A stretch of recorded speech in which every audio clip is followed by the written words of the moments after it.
আজকের ভিডিওতে আমরা হিন্দু ম্যারেজ অ্যাক্ট 1955 এর সেকশন 10 জুডিশিয়াল সেপারেশন নিয়ে আমরা ডিসকাস করব। মানে জুডিশিয়াল সেপারেশন বা জুডিশিয়ালি সেপারেট থাকতে গেলে কোন কোন গ্রাউন্ড এক্সিস্ট করলে জুডিশিয়ালি সেপারেট থাকা যায়, মানে কোর্টের রায় অনুসারে সেপারেট থাকতে পারে হাজব্যান্ড ওয়াইফ, সেটা ব্যাপারে ডিসকাস করব। সেকশন 10 সাবসেকশন 1 এর মধ্যে লেখা আছে, দেখো,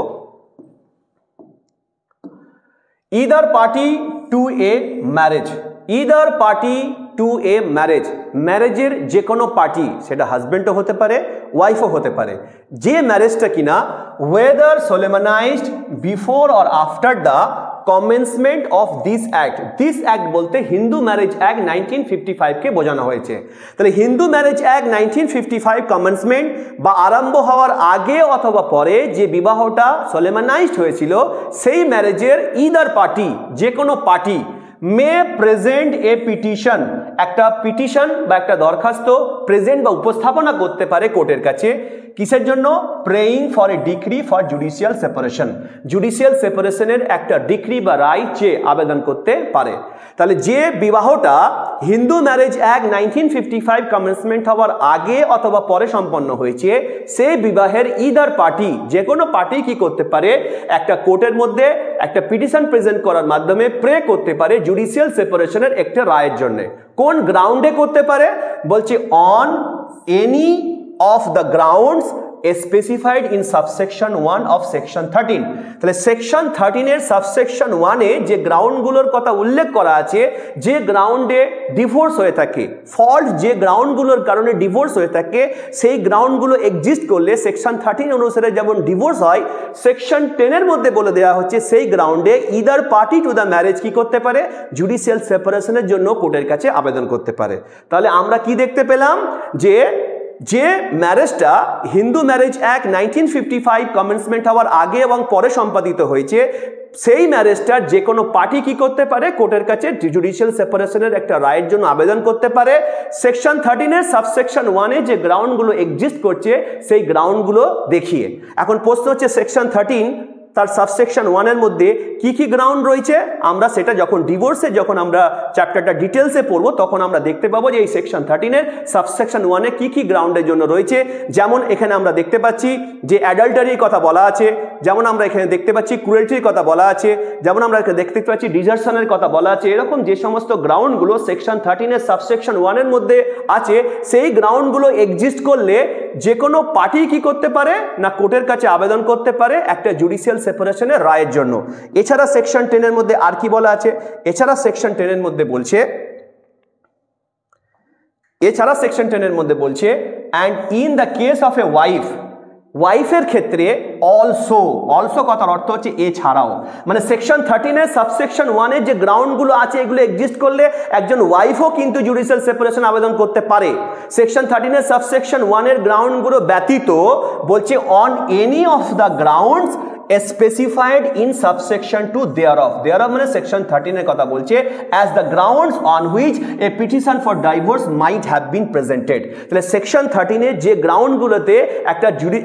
ডিভোর্সের পিটিশন ফাইল করা যেতে পারে, বলছে সেই সেকশন 13 এর সাবসেকশন 2 তে যে গ্রাউন্ডগুলোর কথা উল্লেখ করা আছে, যে গ্রাউন্ডগুলোতে একজন ওয়াইফ স্পেশালি এন্টাইটেল হয় তার হাজব্যান্ডের বিরুদ্ধে ডিভোর্সের মামলা করার জন্য, বলছে সেই গ্রাউন্ডে একটা ওয়াইফ কি করতে পারে, জুডিশিয়াল সেপারেশনের জন্য কোর্টের কাছে একটা আবেদন করতে পারে, জুডিশিয়াল সেপারেশন একটা রায়ের জন্য কোর্টের কাছে আবেদন করতে পারে। তাহলে সেকশন 10 এর সাবসেকশন 1 থেকে আমরা জানতে পারলাম যে সেকশন 13 এর সাবসেকশন 1 এর যে গ্রাউন্ডগুলো আছে, সেই গ্রাউন্ডগুলো এক্সিস্ট করলে যে ম্যারেজটি হিন্দু ম্যারেজ অ্যাক্ট 1955 কমেন্সমেন্ট হওয়ার আগে বা পরে সম্পাদিত হয়েছে, সেই ম্যারেজে যে কোনো পার্টি কোনো কোর্টের কাছে কি করতে পারে, আবেদন করতে পারে। কিসের জন্য? জুডিশিয়াল সেপারেশনের একটি রায়ের জন্য আবেদন করতে পারে। আর যদি সেটা ওয়াইফ হয়ে থাকে, মানে আবেদনকারী যদি ওয়াইফ হয়ে থাকে, সেক্ষেত্রে কি হবে, বলছে সেকশন 13 এর সাবসেকশন 2 তে যে গ্রাউন্ডগুলোর কথা উল্লেখ করা আছে, যদি সেই গ্রাউন্ডগুলো এক্সিস্ট করে, ওয়াইফ সেই গ্রাউন্ডেও কিন্তু জুডিশিয়াল সেপারেশনের জন্য কোর্টের কাছে আবেদন করতে পারবে। এটা সেকশন 10 এর সাবসেকশন 1টা আমরা ডিসকাস করলাম। এবার আমরা সেকশন 10 এর সাবসেকশন 2টাকে আমরা ডিসকাস করব। সেকশন 10 এর সাবসেকশন 2 তে লেখা আছে যে where a decree for judicial separation has been passed, তাহলে যখন কোন একটা court after receiving the petition for judicial separations and after hearing both the parties, দুটো পার্টি যে যখন বক্তব্য যখন শুনে নিল, পিটিশন বা অ্যাভারমেন্টের মধ্যে যা কিছু আছে সেগুলো যখন শুনে নিল, শোনার পর যখন কোনো কোর্ট একটা জুডিশিয়াল সেপারেশনের যখন একটা রায় বা ডিক্রি যখন পাস করলো, যে where a decree for judicial separation has been passed, যখন কোনো একটা কোর্ট জুডিশিয়াল সেপারেশনের কোনো ডিক্রি যখন পাস করছে, it shall no longer be obligatory for the petitioner. Petitioner মানে আবেদনকারী, বলছে তখন জুডিশিয়াল সেপারেশনের রায়টা যখন কোর্ট পাস করে দিল, তারপর থেকে it shall no longer be obligatory, এটা আর বাধ্যতামূলক থাকলো না, এটার অব্লিগেটরি থাকলো না ফর দ্য পিটিশনার, পিটিশনারের জন্য বা আবেদনকারীর জন্য, টু কোহ্যাবিট উইথ দ্য রেসপন্ডেন্ট, রেসপন্ডেন্টের সাথে কোহ্যাবিট করা, এক ছাদের তলায় বসবাস করা হাজব্যান্ড ওয়াইফ হিসেবে, তখন সেটা আর বাধ্যতামূলক বা ম্যান্ডেটরি থাকলো না। কারণ কি, যখন হাজব্যান্ড এবং ওয়াইফের মধ্যে হিন্দু ম্যারেজ অ্যাক্ট অনুসারে যখন বিবাহ হয়ে যায়, তখন দুজনের মধ্যে কিছু মিউচুয়াল রাইটস এবং কিছু লায়াবিলিটিস তখন তৈরি হয়। হাজব্যান্ডের যেমন তার ওয়াইফের প্রতি কিছু রাইটস রয়েছে, কিছু লায়াবিলিটিসও রয়েছে, ঠিক একই রকমভাবে ওয়াইফের তার হাজব্যান্ডের প্রতি কিছু রাইটস রয়েছে, আবার কিছু লায়াবিলিটিস রয়েছে। তাহলে একটা হাজব্যান্ড যখন কোনো ওয়াইফকে বিয়ে করে থাকে, বিয়ের পরে এক ছাদের তলায় বসবাস করাটা একটা ওয়াইফের রাইট থেকে থাকে। বলছে যখন জুডিশিয়াল সেপারেশনের যখন রায় যখন কোনো কোর্ট পাস করে দেবে, তখন যে পিটিশনার রয়েছে তখন তার জন্য আর এটা অব্লিগেটরি থাকবে না এক ছাদের তলায় তাদেরকে বসবাস করা বা তাদেরকে কোহ্যাবিট করার জন্য। এছাড়া কি বলছে, বাট কিন্তু দ্য কোর্ট মে, কোর্ট পারে, কি পারে, on the application by the petition of either party and on being satisfied of the truth of a statement made in such petition। তাহলে কোর্ট যখন ডিক্রি পাস করে দিল, তখন কোনো পার্টির কাছে, পিটিশনারের কাছে এটা অব্লিগেটরি থাকলো না যে রেসপন্ডেন্টের সাথে কোহ্যাবিট করা। কিন্তু তারপরে এখানে বলছে যে কোর্ট পারে, কি করতে পারে না, তার দেওয়া ডিক্রিটাকে রেসিন্ড করতে পারে, রেসিন্ড দ্য ডিক্রি, ডিক্রিটাকে রেসিন্ড করতে পারে, ইফ ইট কনসিডার্স, যদি কোর্ট এটাকে বিবেচনা করে,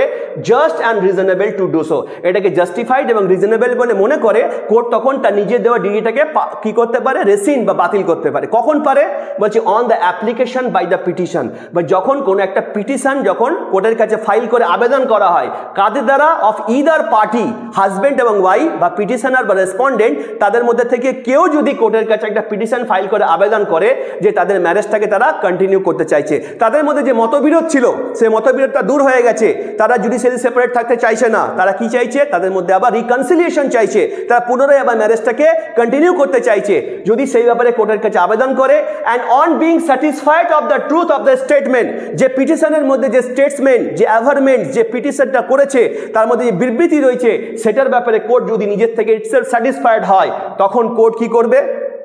রেসিন্ড দ্য ডিক্রি, নিজের দেওয়া ডিক্রিটা কোর্ট তখন বাতিল করে দেবে। তাহলে কোর্ট কখন তার নিজের দেওয়া ডিক্রি বাতিল করে দেবে, কোর্টের কোনো ইগোর ব্যাপার নেই যে আমি একটা ডিক্রি দিয়েছি এটাকে আমি বাতিল করবো না, ব্যাপারটা তার নয়। কোর্ট সবসময় চায় হাজব্যান্ড ওয়াইফ তাদের মধ্যে মিল মোহাম্মতের সাথে যেন বসবাস করে, হাজব্যান্ড ওয়াইফ সবাই যাতে ভালোভাবে সংসার করে, এটা প্রত্যেকটা মানুষই চায়, বিইং এ জাজ,